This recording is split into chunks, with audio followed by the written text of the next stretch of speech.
Today's reading is from the book of Genesis, chapter 45, verses 1 through 15, page 75 in your Pew Bible. Then Joseph could no longer control himself before his attendants, and he cried out, "Have everyone leave my presence!" So there was no one with Joseph when he made himself known to his brothers. And he wept so loudly that the Egyptians heard him, and Pharaoh's household heard about it. Joseph said to his brothers, "I am Joseph. Is my father still living?" But his brothers weren't able to answer him because they were terrified at his presence. Then Joseph said to his brothers, "Come, close to me." When they'd done so, he said, "I am your brother Joseph, the one you sold into Egypt. And now don't be distressed, and don't be angry with yourselves for selling me here, because it was to save the lives that God sent me ahead of you.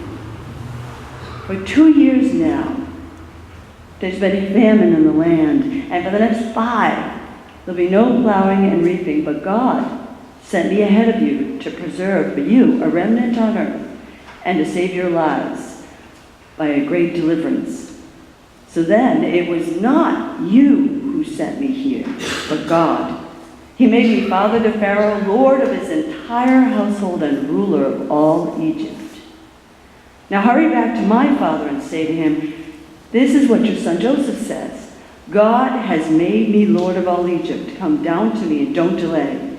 You shall live in the region of Goshen and be near me, you, your children and grandchildren, your flocks and herds, all you have. I will provide for you there, because 5 years of famine are still to come.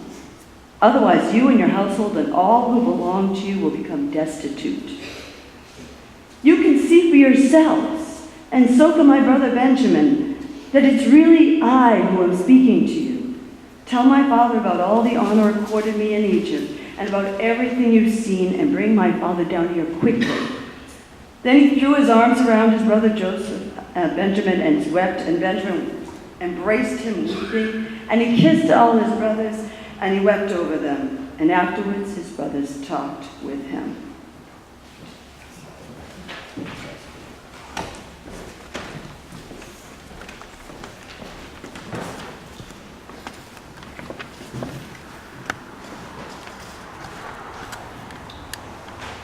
As we begin today, I invite you to do a little exercise. Clear your minds and think about a truly gifted person. A truly gifted person that you know personally. Think for a moment.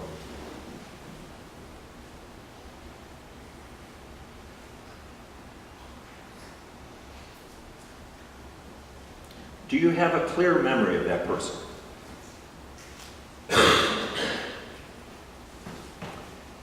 As you have spent time with them, or do spend time with them, how do you feel about them? Sometimes perhaps you're proud, and you celebrate their giftedness, and what a remarkable person that I can call my friend. And then we go deeper. We get honest with ourselves. Jealous? Sometimes you want to get close to them, and other times, no. Keep a distance. They shine too bright. I don't want to be cast in that shadow. And then another question right along. Think of those that you know that are truly gifted. How would you rank yourself? What level of giftedness do you have personally?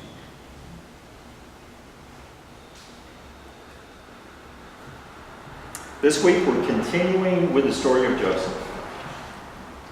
And there is no doubt that we're trying to put too much into 2 sermons. Okay, so I understand that. So what am I going to try to accomplish today? We're going from last week's sermon and talking about Joseph and his special qualities and the fact that Dad loved him best. And all the brothers knew it. And in this case, jealousy ruled to the point of wanting to kill the man. That's powerful. God's provision, he got sold into slavery, and he survived. This week, as Lisa read, Joseph and the brothers are reunited. But what happened in between?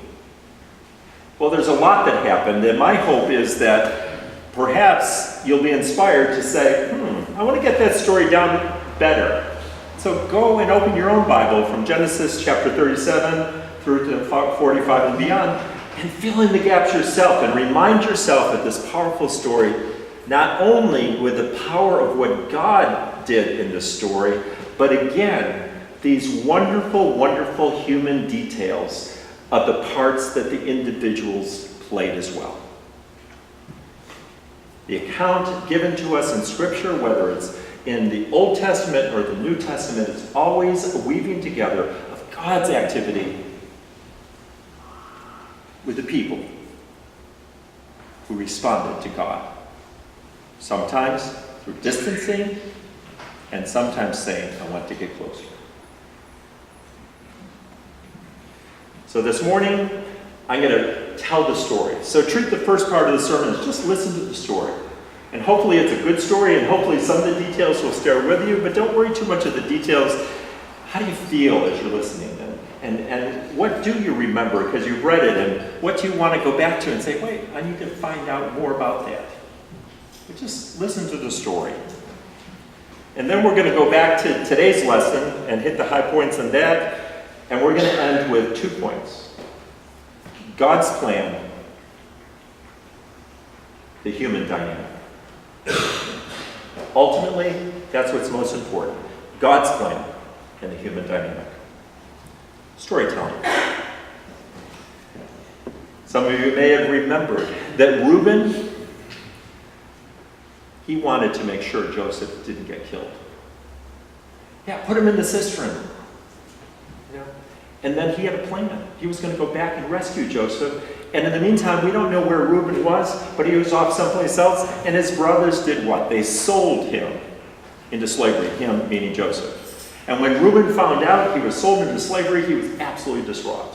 So again, gaining insight into Reuben's heart, he really wanted to save his brother Joseph. Even though Joseph was a 17-year-old young man full of himself, saying, all my brothers, even my mother and my father, are going to bow down to me. Grieving in the Old Testament.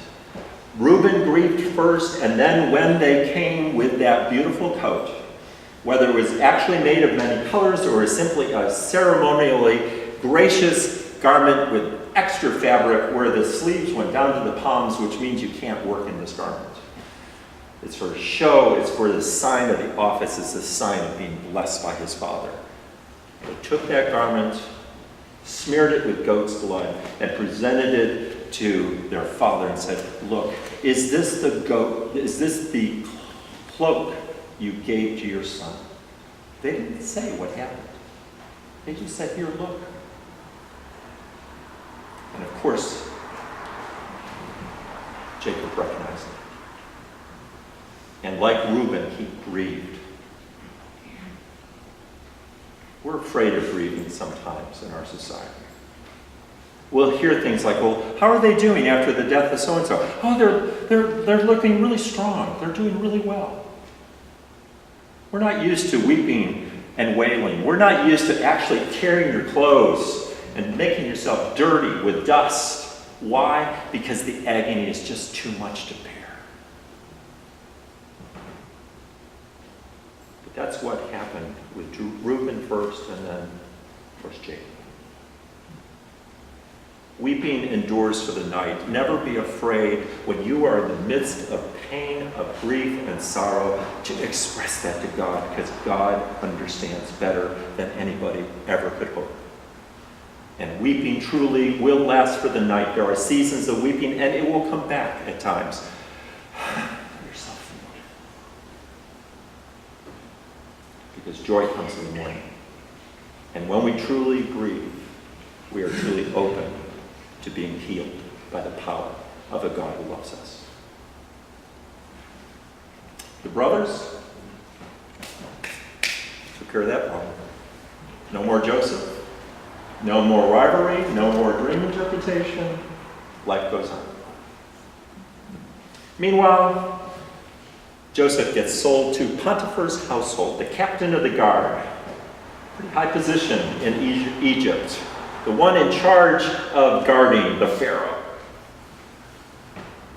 And it says in the Bible simply that God was with Joseph. He's sold into slavery, Hebrew in Egypt, a foreign land.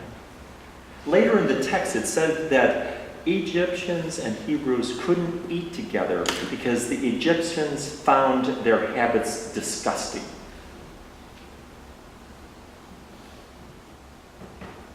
And yet, God was with Joseph. This man was talented. Okay? No doubt about it. Was he a 17-year-old, full of himself, brother that made sure that his older brothers knew exactly what was going on? Absolutely. Stuck it in his face. But at the same time, there's no doubt he was talented and God blessed him. We talk about the Midas touch. It seems like everything he did, God blessed. And so over time, Potiphar made him as a Hebrew slave. He was in charge of his entire household. And it also has these wonderful human details. Not only was the man talented, you got to really hate him, but he was well-built and handsome too. Please, don't miss these details. Okay? For as much as life has changed, human nature doesn't change. We don't always like people like Joseph when we're truthful with ourselves, do we? Well, over time, Potiphar's wife noticed Joseph. She put the move on him. What was Joseph's response? Talking to Potiphar's wife, he said, "My master Potiphar held nothing back in his entire household from me, nothing, except for you, his wife. I will not sin against Potiphar." No, the text says, I will not sin against God by responding to your advances. Do we see the development in Joseph? See, he knew God was blessing him. He didn't know the verse, but truly things were working together for good because he loved and obeyed and respected God. And he wasn't going to violate that. And so she reached out, grabbed him. His coat was loose enough that he said, "Fine, I'll leave the cloak. I'm out of here." And then what does she do? Potiphar comes home. She hangs him, holds up the cloak and said, "You know what that Hebrew slave did to me? He made advances on me. I had to call for help." And of course, Potiphar's response, "You're out of here. You're a slave. You're in prison." And then what happened? Again, Joseph, he keeps landing on his feet. While in prison, the Lord was with him, kindness and favor from the warden. Successful in everything, a talented man. Well, one day comes along, because he was in favor, because he was probably not among the common prisoners, but among others of higher social status. He was in company of the baker to Pharaoh, the chief baker, and the cupbearer, or the butler. Sometimes the cupbearer drank the wine before to prove that it wasn't poisoned. You know, a very responsible position. Anyhow, He noticed one morning they were both upset. What's going on? And they both shared. We both have had dreams and we're really disturbed because there's no one to interpret them, and we know God is trying to send us a message. So Joseph responds, the interpretation belongs to God. Tell me your dreams. Again, he observed something, he engaged in conversation, and then he was able to offer the skill, the talent, the ability that God had given him. Human and God melded together. Long story short, baker, you're in trouble, you're going to hang. Cupbearer, good for you, you're going to be restored. And by the way, this is all going to happen within 3 days. Pretty good, isn't it? Cupbearer. And also Joseph said, by the way, cupbearer, as you are reinstated to Pharaoh's court at this high level, please remember me and bring my name to Pharaoh. Everything unfolded exactly as Joseph predicted, and what did the cupbearer do? Forgot about it. However, Pharaoh had a dream. Nobody could figure out the dream. The cupbearer literally, according to the text, you can look at it, went to Pharaoh and said, my failure has been brought to my attention. I forgot to tell you about Joseph. And then he shared and said, I am here now because of a dream I had, and Joseph interpreted it right, and praise God, this is where I am. And by the way, just to confirm it wasn't a fluke, the poor baker, he's no longer with us. So Pharaoh said, fine, bring Joseph to me. In a text, I had a conversation with a member of the church recently, and in a text, they indicated that they're going to be traveling, and they'd send me a picture of a cow. And at the time, I forgot. Okay, and this morning, I said, of course, that's when they made reference to cows, because Joseph, the Pharaoh's dream was about cows. Okay, 7 fat, sleek, beautiful cows. Actually, when Deb and I lived at Gordon College, we were hall directors, or she was the hall director in a small woman's dorm. And all the guys, you couldn't go into the dorm. It was they were separate, not like it is now. So all the guys came downstairs outside of our apartment. And I remember talking to this young student who was from upstate New York. And he's saying, Gary, I'm from a dairy farm. Cows are the most beautiful animal on the earth. That's the recording. Really? But again, skinny cows, fat and sleek cows. 7 gorgeous cows. They come up out the Nile. Of course, we know how significant the Nile is for Egypt. 7 gorgeous cows. And then what happens? 7 skinny, scrawny, awful-looking cows come out of the Nile, and they consume the 7 sleek cows. Now, if you're skinny and scrawny and you eat well, what's supposed to happen? It's supposed to look better, right? These cows look just as awful after they consume the fat, sleek cows. So it's mystifying. What in the world do these cows mean? And of course, Joseph was given the interpretation by God. Pharaoh, for the next 7 years, the Nile is going to prosper.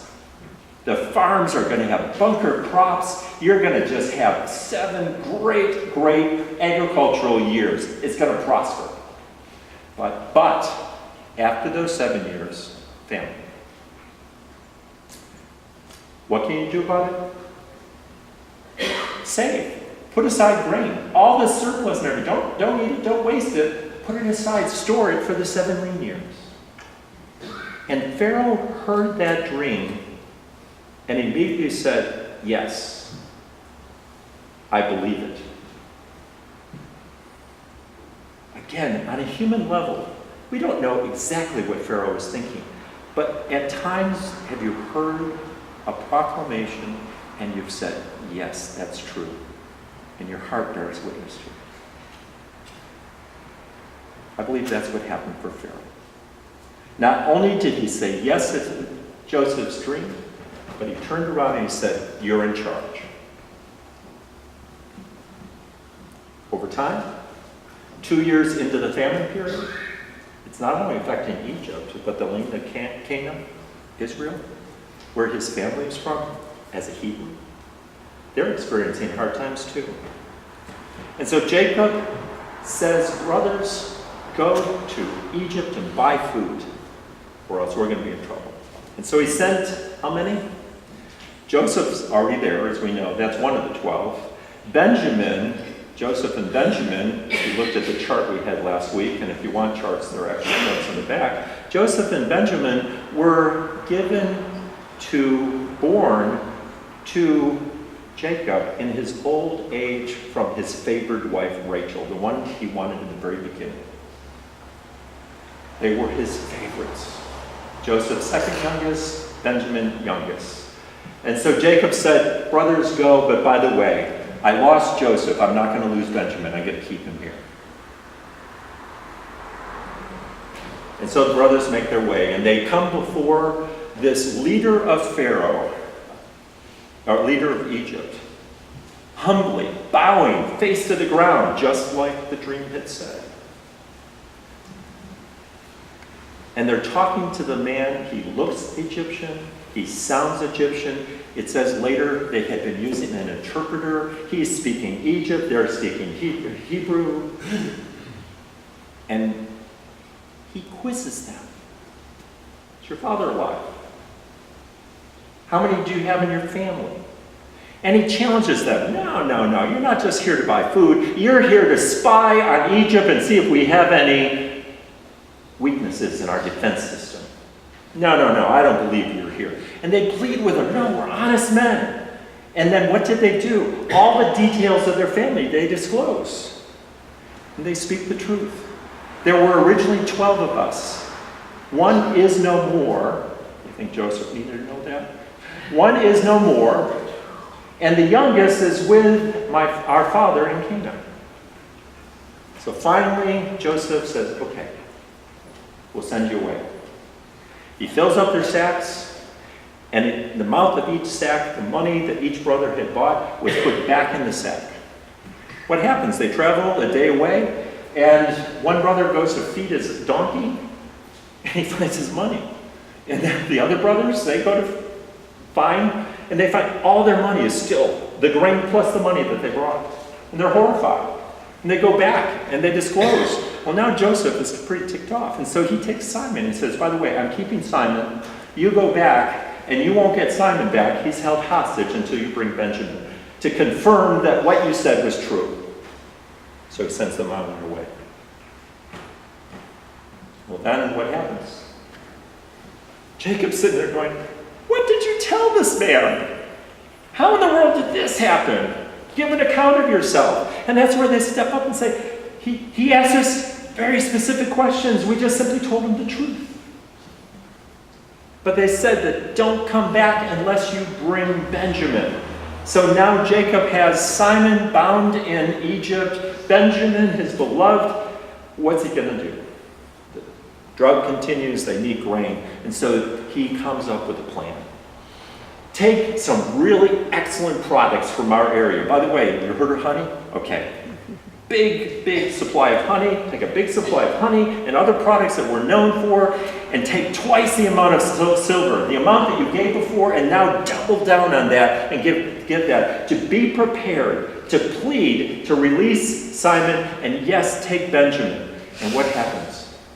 The brother Judah says, Father, on my life, I will bring Benjamin back, or he will be restored. So they go back down.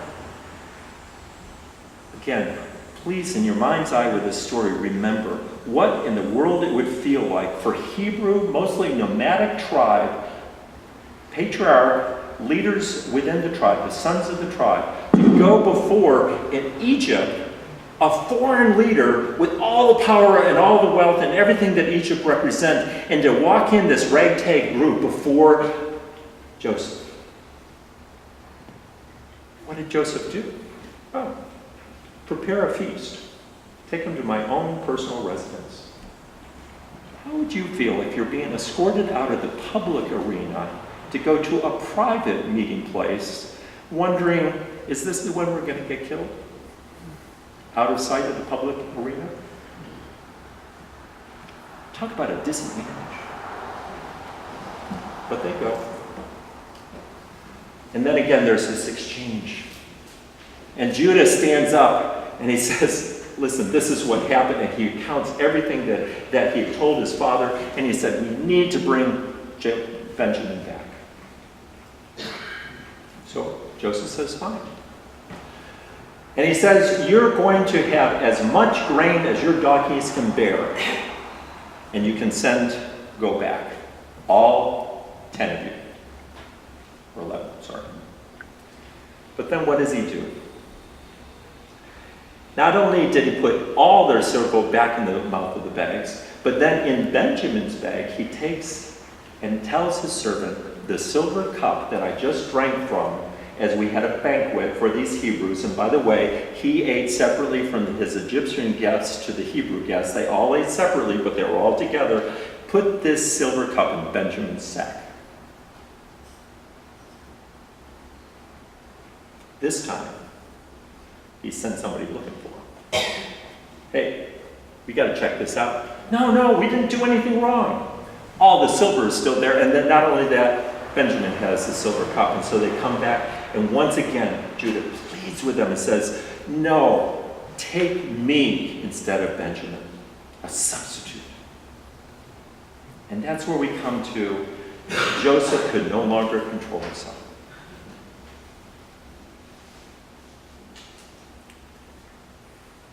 I know this is a longer story. I hope you're still with me.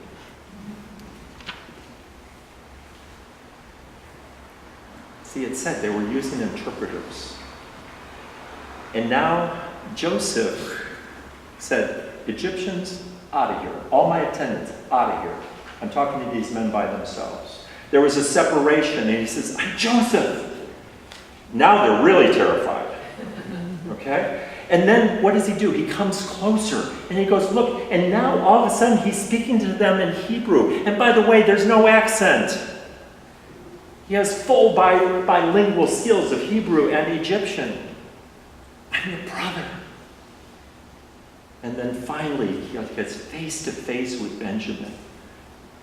My words, brother, don't you see it? We have the same mother. Maybe he even said, Rachel, how's Rachel doing? We have the same mother. Don't you see it? And finally, Benjamin embraces him and they weep over each other. And then it says, he embraced each one of his other brothers, including the ones that sold him into slavery and wanted to kill him. Don't be angry with yourself. Boy, isn't that a human thing?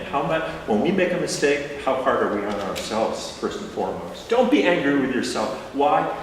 God intended to place me here for good, to save not only Egypt, but to save the Hebrew nation that would be established through our pedigree, through our family.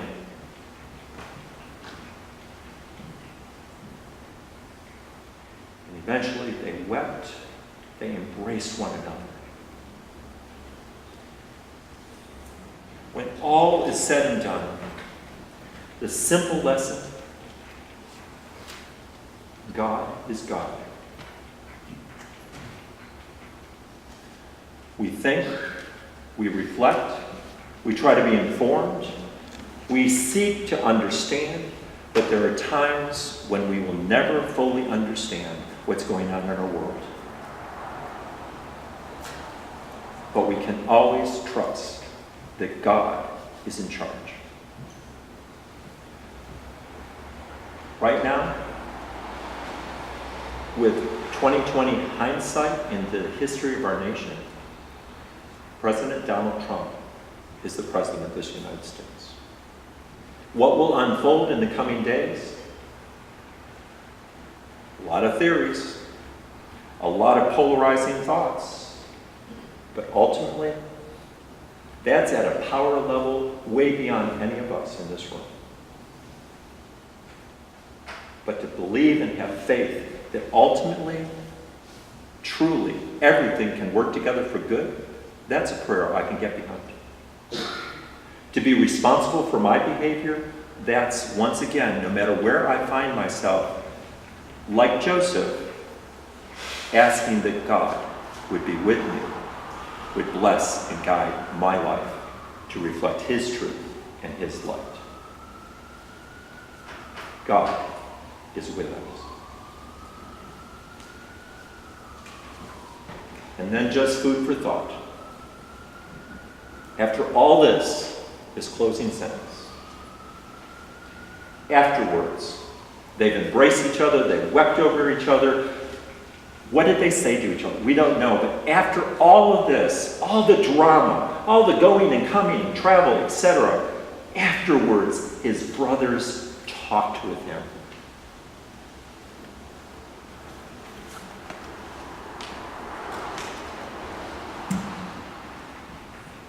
Do we talk with one another? Do we share with one another? Celebration and concerns, God has healed us. It happens, doesn't it? Regularly. Why? Because God is with us. I had this disease. God chose to heal me. Praise God. Yes, we did the human thing. We went and we had good medical care. God healed. I got this illness and I'm dying. God is still with me. And to follow that path faithfully. Even though we die, yet we shall live. All of us are mortal. All of us one day will see God face to face. Do we talk with one another about our journeys, about how God is in our lives? Yes, and yes, we can do better. And do we talk about the times when in the midst of our failures, in the midst of the darkest moments, we turned and God was with us and empowered our lives?